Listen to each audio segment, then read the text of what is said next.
অন্তর্বর্তীকালীন সরকারের প্রধান উপদেষ্টা হিসেবে নোবেল বিজয়ী ডক্টর মোহাম্মদ ইউনূসের নাম প্রস্তাব করা হবে বলে জানিয়েছেন বৈষম্য বিরোধী ছাত্র আন্দোলনের সমন্বয়ক নাহিদ ইসলাম।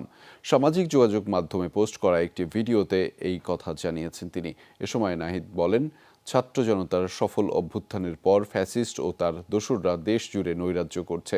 ছাত্র জনতার অভ্যুত্থান নস্যাৎ করার জন্যই পরিকল্পিতভাবে এসব ঘটনা হচ্ছে বলেও অভিযোগ করেছেন তিনি।